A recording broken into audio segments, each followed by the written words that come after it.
Hey, what's up, everyone? Appreciate you all joining. Got Flynn with the new server boost and everything.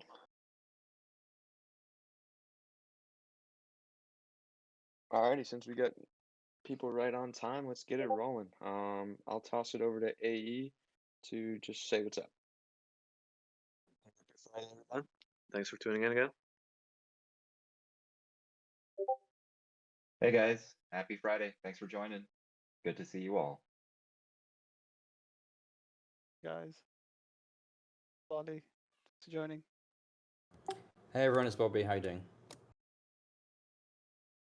Alrighty, and then per usual, here to kick things off. Again, happy Friday to everyone.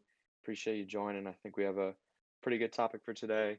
Put out a little blog article about the partner program to give that, really high level overview of what it is, but wanted to take today to give the community a little bit more detail, give you a chance to ask some questions, and go over that and talk about how, this is probably going to evolve over time, hopefully. And appreciate all the great questions that we've had coming in. So we'll try to keep the beginning part relatively brief so we can get a chance to get to all those great questions. So basically, I'll kick it off with like what the y-axis kind of partner model is, and it's simply just based on the simple time-tested model of incentivizing loyal users with a revenue share. That could be as something as a rewards card at a restaurant, like it goes as basic as that. So it's particularly focused on users that will drive high traffic and offer potential additional co-benefits. So really after that, those sort of outsized co-benefits that maybe are more than what meets the eye at face value. So two main kind of partner categories, we'll call them. So high volume referral sources, or a potential example of that could be like another DeFi protocol, kind of integrating us as sort of a whitelisted partner, with potential co-benefits there being, we draw more TVL and revenue than we would have had in the first place. So even if you're sharing a cut, it's still, positive EV for the project and for the community. Um, and also opportunities for co-marketing, kind of expanding our reach to new communities with that approach. And then the other major type would just be like a large entity or an entity depositor with a large deposit and probably like a time lock structure there. So the co-benefits there would obviously be in addition to the above of just attracting more TVL and revenue than we would have captured in sort of a business as usual scenario. That also helps drive TVL and revenue stability, which is huge. And then also leveraging their network for these large entity partners. And then just give you a little insight on timing. So the partner program will go live after V3 is live. Want to obviously have the new program with the new vaults, probably give a little gap for the vaults to get the feet under themselves, and then um, you know push the partner program to in production from there. Currently just kind of using this time in the meantime to sort of fine tune the revenue modeling and program parameters after we kind of introduce the program. So, from there, we want to just kind of take a look at some other successful models sort of within the general DeFi space, just to give you a bit of a comparison. And then we'll move into sort of the value creation opportunity here for yAxis. So some other successful models to date have been Yearn. So they, have Alchemix, Badger, Inverse Finance, and some other partners. And basically, Yearn just provides a reliable yield infrastructure for them to build products on top of. For example, like Alchemix is sort of notorious, the loan that pays itself back with yield model. Um, and Yearn kind of provides a reliable place to source yield and then rewards Alchemix with a cut of the revenue as a result to incentivize that continued partnership. So it's kind of more or less along the lines of what we're looking to do. As discussed, the partner in the partner program Medium article that was released, I believe it was around this weekend. I'm pretty sure that it was the partner program over at Yearn was a large driver behind their massive TVL growth from the inception of the program. So hoping to kind of leverage a similar approach and achieve kind of similar results over here at yAxis. And in case you're not familiar with Lido, but Lido is a liquid staking solution for Ethereum 2.0. So you can stake your Ethereum and kind of earn yield, but still have access to that capital. And they just launched a referral program, they call it, but it's a similar idea. They launched a referral program a few days ago, but it's about 4 days ago. And their goal is to have people build on top of Lido and drive Ethereum to their platform. And then in return, the referral source receives their Lido token as rewards. In kind of our opinion, the revenue share model for yAxis is better because you're not kind of relying on additional emissions to fund the program. Rather, you're just creating more aggregate revenue for the project. And then so from there, we'll kind of focus a little bit more on the value creation opportunity here. So obviously, as you mentioned at the outset, so if you use the program to leverage TVL growth from partners, you're giving a cut, but you're driving more revenue in aggregate, which is obviously better for the yAxis token, better for stakers, better for the treasury, and basically that whole flywheel effect of like more revenue, more buybacks, then we're able to offer kind of higher yield as the token price is supported. Offer able to support more TVL, which drives more revenue, and kind of so on and so on. So it's the great reflexivity mechanism that I think many appreciate about the project, and sort of looking to unlock that further in Era 2 as we kind of roll out some, the new vaults, better strategies, and also the partner program as a component of that as well. And then so now from there, I'll kind of split the value creation opportunity into the sort of whitelisted partner and the entity partner that we kind of talked about at the outset. So basically, when you have a whitelisted partner, which is like a high referral source or integration, with a revenue share, that means they're incentivized to drive capital to yAxis, which can lead to co-marketing. We can even invite someone from their team on your herd and bring in people from a new community. We could participate in their community events and spread our name over there. Just shooting from the hip, I mean, a name that sort of comes to mind is like an 88 MPH, which builds bond products and integrates base yield providers like yAxis, and they have a community call every week and have expressed that they're open to co-marketing and stuff like that. So I think they would be a logical potential partner. Not saying that that's in the works, it's just hypothetical, and just saying that that's something that seems like a logical fit and something that we could definitely look to support and look to go after. So and then on the entity partner side, something that I kind of mentioned earlier is driving TVL and revenue stability.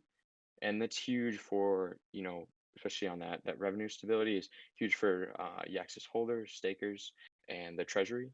And then also creates more confidence and trust in the project. And then also mention like leveraging these entity partners network.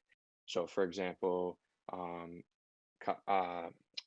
Cosmo X could be an entity partner, and beyond just their capital, the additional co-benefit is their other network of institutional clients that they could help bring into the program, driving outsized value creation beyond just their TVL contribution or their revenue generation. So that's sort of the general gist of program and the goal and the value creation opportunity. So kind of from there, let's dive right into some of the questions that were asked in advance. Like I mentioned, we have a ton of good questions this week, so I want to make sure that we get to them all. And as usual, since this is a part-time food review channel, we have a question from the Tisk this week. In addition to basically in an attempt to redeem himself from the kettle corn question of last week, the Tisk asked this week, what is the weird food combo that you enjoy? The test is PB&J and cheese. I don't know how. I don't know if it, if that. I don't. I don't know what's going on there. I don't know Bro, what's sorry, worse. I can't top that. It doesn't get much worse than that. That you were going to redeem yourself, this. Oh man, yeah. I don't know what's worse than that. We got that and Big Poppy's eating whole apples. So I don't know. Oh, damn. We got Zemus asking if this is real life, and I think we're right there with him, asking the same questions. So, I don't really have anything weird off the top of my head other than honey mustard is just great. I'd put that stuff on just about anything. I don't know if anybody else has on our side has any any weird food combos that they like. Hey, I wouldn't call honey mustard weird at all. That stuff is awesome. But I think I have my weird food combo from a couple weeks back. Just based on everybody's feedback, I guess Hawaiian bacon and Canadian ham and pineapple on pizza. I guess that's a weird combo, so I'm sticking by that one. For me, like my wife is Brazilian, and what they do, they put peas and sweet corn in their burgers. So like your burger from McDonald's, they'll put in sweet corn and green peas, which is just really weird, and it doesn't work for me. But they all kind of swear by it, and that's normal in Brazil. Oh man, that's mad funny. Alrighty. Moving on from there. Big Poppy asks a series of questions. Per usual, always love the Big Poppy lineup. Um, so Big Poppy wants to know kind of what's the target audience, institutions involved, what's the minimum deposit, and so hopefully kind of the sort of whitelisted partner and entity partner idea that I kind of laid out above, hopefully help kind of answer that, like who the target audiences are. And sort of like no minimum deposit at the moment, but like I mentioned, just fine tuning parameters internally, given that we have this time until the program is going to go live, along with the revenue modeling, but likely considering on a case by case basis with the co-benefits and other things like that in mind. So not necessarily always the pure min deposit. Big Poppy also asked a firm date for launch. And I think, kind of as we've expressed, we're just going to release the vaults as soon as possible. There's no sense like being conservative and selecting a day and then having them sit there for a couple days ready to go and just sitting there, just so we can release on that specific day, or have like the auditor move slowly and we cause a couple day delay and then like we miss a deadline or something. So we have content ready, communication strategy ready, and we'll remain flexible to communicate the launch appropriately, and drive the attention to the launch. So I think we're well positioned there, and sorry I can't really give you maybe a little bit more of a satisfying answer. But I think that's sort of the best approach. And then kind of as we pointed out last week, obviously live on testnet. So but Big Poppy asked other assets besides Ethereum, Bitcoin, Link, and stables. And so short answer is yes, that's the plan eventually, but obviously, want to get those assets, the Ethereum, Bitcoin, Link, those assets off the ground and launched first, test the waters for a bit, add in more strategies for those assets, make sure the partner program is good to go, kind of et cetera, and then we can look to expand. So yes, just not like super near term. And then those core assets themselves with good strategies should have no issues attracting plenty of TVL based on what's out there in the market right now. Yeah, if I can add on to that question. Yep. As far as other assets go, we can theoretically support anything as long as it's that it's an ERC20 and that it can be provided as collateral on lending platforms, so we can borrow stable coins against it. So bananas, I don't think banana can work because that's not an ERC20. But for example, let's just say randomly synthetics, you can post it as collateral on Aave, so that means you can make a vault for it very easily in theory. And I know that it's the plan for TNC to have a deposit all button, so it would search your wallet for every type of asset which is potentially able to be deposited into the vault, and it would offer you the ability to make all of that within one transaction as well. So I think that's quite a neat thing to do for the user, to kind of tidy up your wallet with anything that's kind of sat there doing nothing. You can put it to work and earn some yield on it. Yeah, no, that's awesome. Yeah, to A's point, like the end vision is sort of pretty much anything that Aave supports. And so Secrets and Martech both asked about insurance. So Secrets asked about Bridge Mutual. Martech asked about developing an insurance pool with a percentage of profits.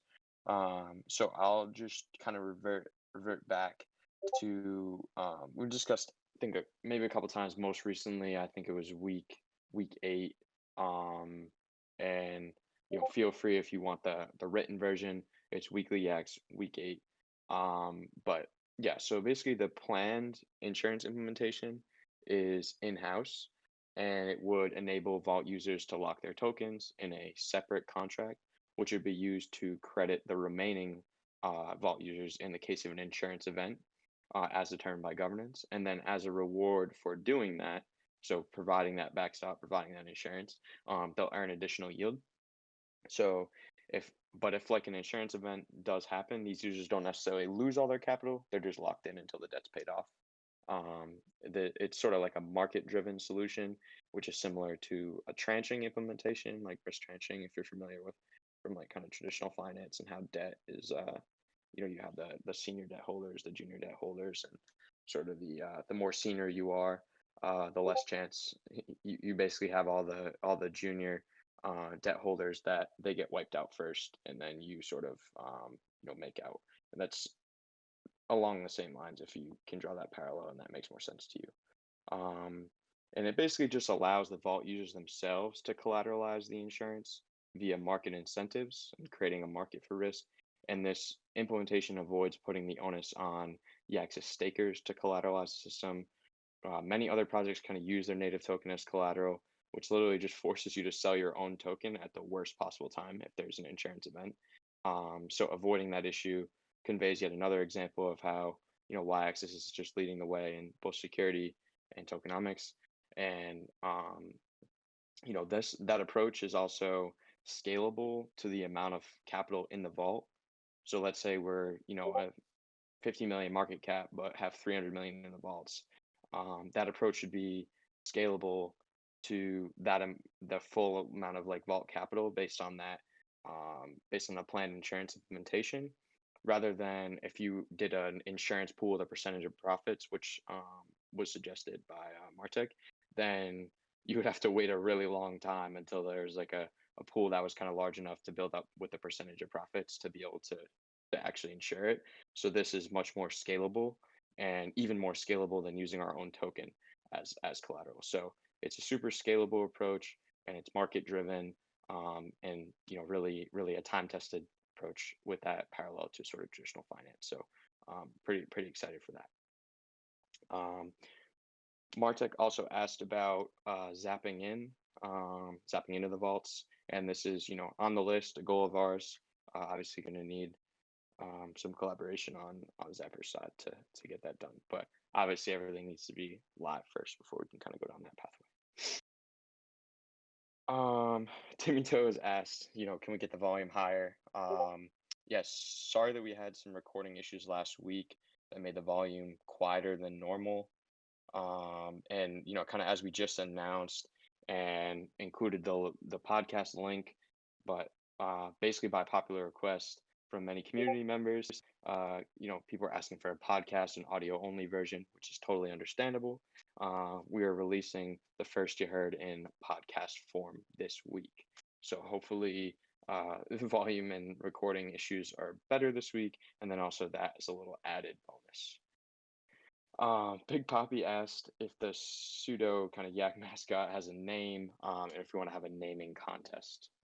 Any thoughts on the naming contest? I feel like we could run that at some point.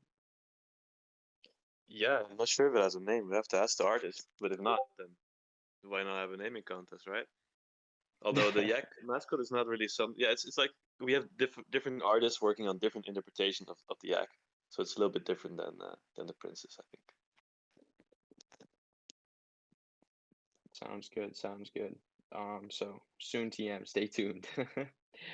um, I am that and Throberto both asked questions about the parameters for the partner program. And kind of as we've discussed above, the parameters are kind of being fine-tuned now with revenue modeling for optimization. And so kind of all I want to say on that right now.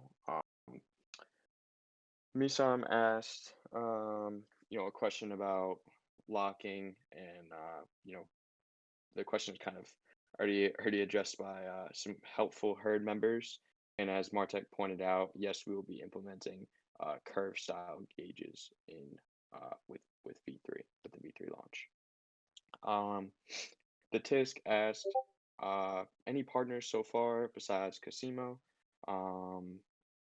and so they basically said they plan to participate. That's something that they're excited to do, and basically share that and refer their network. But as of now, the program isn't live. Kind of as I communicated, it won't be live for a little bit until after V3 launches.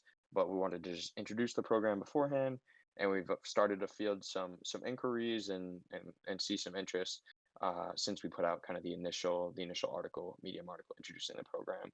So that's nice to see there's interest out there. So looking forward to actually seeing things in motion. Just on there, caught some of that. Yeah, over the 6 months that we've been developing it, we've also received inquiries from some large entities as well about farming particular different assets as well. So a lot of people are kind of watching and waiting to see the vaults launch. And after that, we hope that we can then progress some discussions. Awesome. Thank you for that, Bobby. It's helpful context. Just moving on to the last question that was asked ahead of time was Echo Patient, who asked when Bali. And so my comment to that is I think we should go to those El Salvadorian volcanoes, in my opinion. But we'll see about that. So with that, let's sort of take it to the questions that were asked today, because we had a bunch, so I want to try to fire through these as quick as possible to make sure that we get to everyone's. And Bobby, Wally, Mr. Feel free to chime in if I'm missing anything, but just trying to do these sort of rapid fire to make sure that we get to everyone's. And if you do have a question, try to get it in now, so that way we make sure we can get to it.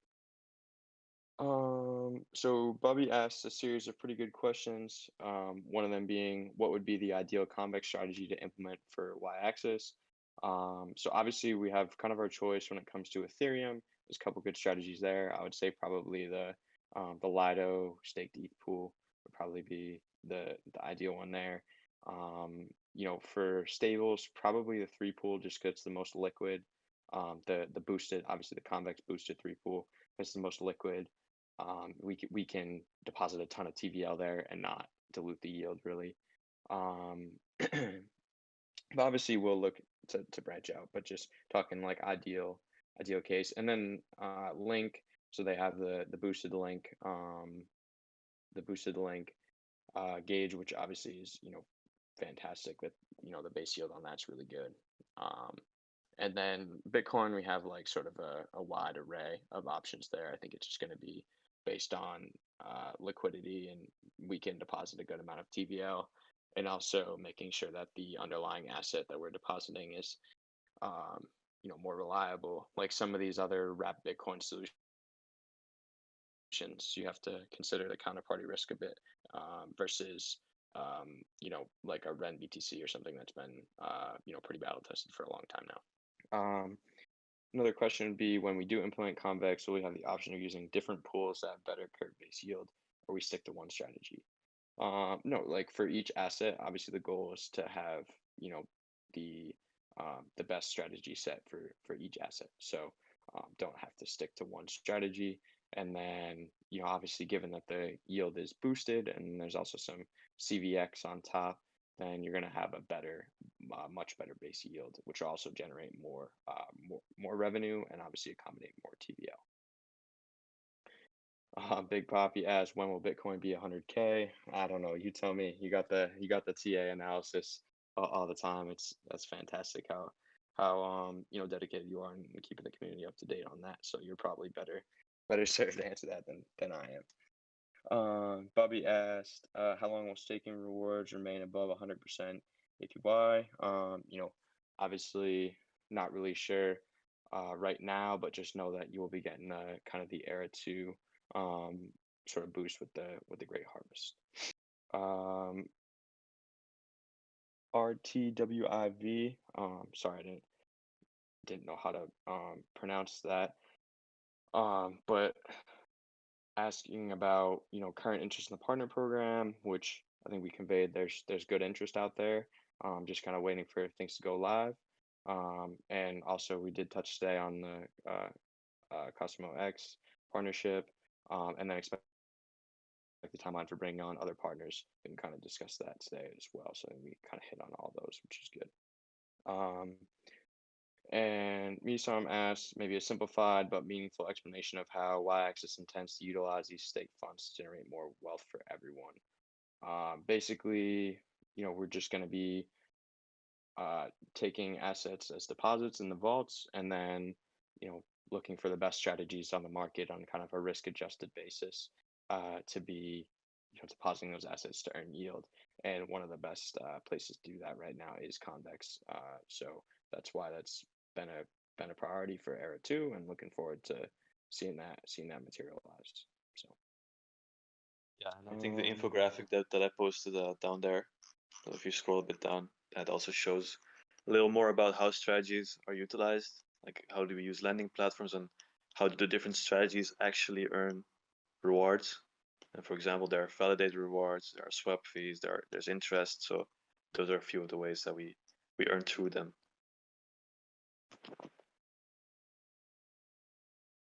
Yeah, no, that's like a fantastic flow graphic, and salute to the guys on the team that have put that together and put the time in on that, because I think that's like a really fantastic detailed explanation, and hopefully will help explain sort of the flow of funds and how yield is generated. And then also I would suggest that you also check out the educational episode that we did about some of the DeFi like building blocks and how those work, how those generate yield, and then how yAxis sort of leverages those. I forget what week that was off the top of my head, but it was one of the middle weeks or so. We talked about Curve, we talked about in Convex sitting on top of Curve, and we talked about Aave, Compound, and lending platforms. So that would be a good one to revisit as well there.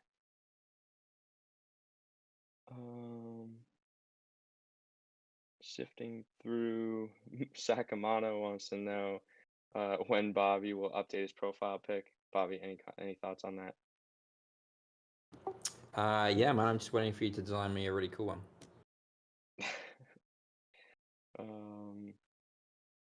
Yeah, actually, originally the plan was someone was going to be commissioned to create a nice avatar for all the team, but that ended up not happening. So that's why I still have a blank one. So yeah, I'm looking for a new one to adopt.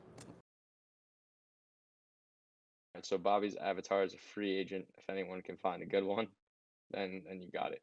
Alrighty, I think for there we have some playful questions and good stuff going on in the chat. But as far as project related stuff, I think we've pretty much hit on all the questions for today. So sorry for kind of sprinting through those there at the end, but I wanted to make sure that we got to everyone's, and appreciate all the community activity and feedback that we got today and all the great questions. So thank you guys. It's always the community engagement that helps drive the strength of the project. So really appreciate it.